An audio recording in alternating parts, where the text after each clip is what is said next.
Luke Joly-Durocher was born on June 28, 1990 in Témiscamingue, Quebec, to Monique Durocher and Rob Joly. Although his parents divorced, the family remained close. Luke was especially tight with his sisters Priscilla and Sarah, and they stayed in regular contact. Luke had a bright and friendly personality. He was the kind of person who was always smiling and loved to give hugs. Those who knew him appreciated his easygoing nature. He had a passion for hockey and music, playing both the piano and guitar, and he dreamed of one day becoming famous for his talent. On March 3, 2011, Luke left his father's home in North Bay, Ontario. Rob had to work overtime at a pulp and paper mill in Témiscamingue, so Luke couldn't stay with him that night. Instead, he spent the evening with friends at an apartment on Sherbrooke Street in North Bay. Later that night, the group decided to go out to Cecil's Eatery and Beer Society on Main Street. They arrived just before midnight, but Luke was turned away at the door. He left the bar alone, and it was reported that a snowstorm was moving through the area at the time. Luke Joly-Durocher was reported missing to the North Bay Police on March 7, 2011. During their search, police gathered some of Luke's belongings from the apartment where he had been staying. These included his jacket, cell phone, keys, and glasses.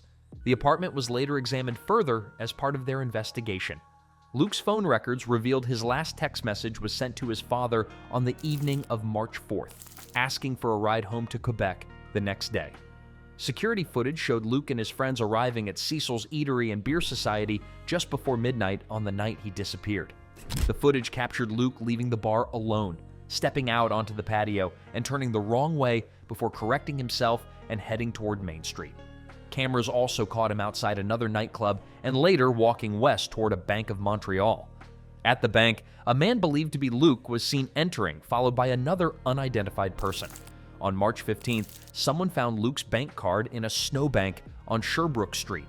Records showed he last used it on the night he went missing to withdraw $20.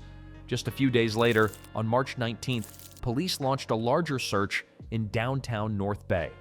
They brought in a search dog which followed Luke's scent from the apartment to Main Street around Sherbrooke Street and eventually to the Kinsman Trail. The dog reacted near the banks of Chippewa Creek, but the search didn't uncover any new clues.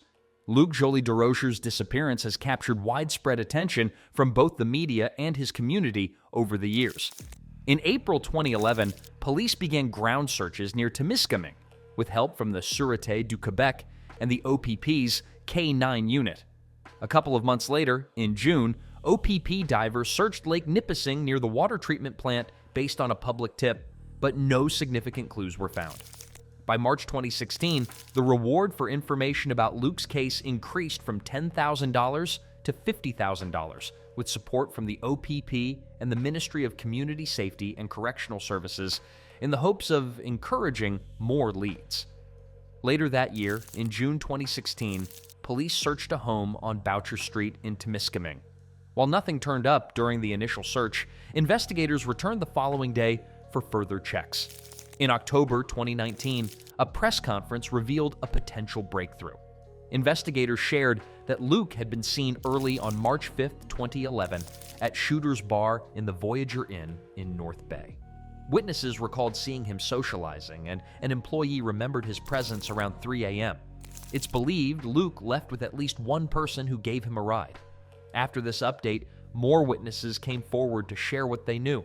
During the same press event, police announced the installation of billboards featuring Luke's photo and a tip line number along key highways, including Highways 11, 17, and 63, to keep his case in the public eye.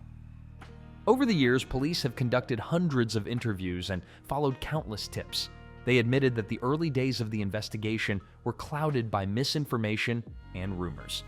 Despite this, their efforts, along with support from the OPP, have helped identify several persons of interest, though many have since been cleared.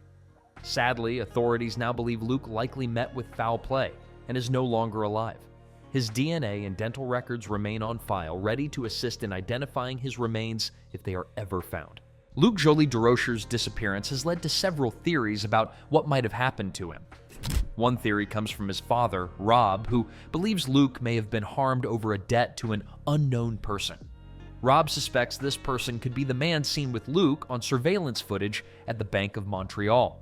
According to this theory, Luke and the man went to withdraw money. But when Luke realized he didn't have his bank card, they returned to the apartment on Sherbrooke Street to look for it. When the card couldn't be found, Rob fears the man may have hurt Luke and hidden his... Two women once claimed to support this theory, with one saying she had witnessed Luke being harmed and his hidden near Temiskaming. However, both women's stories were proven false.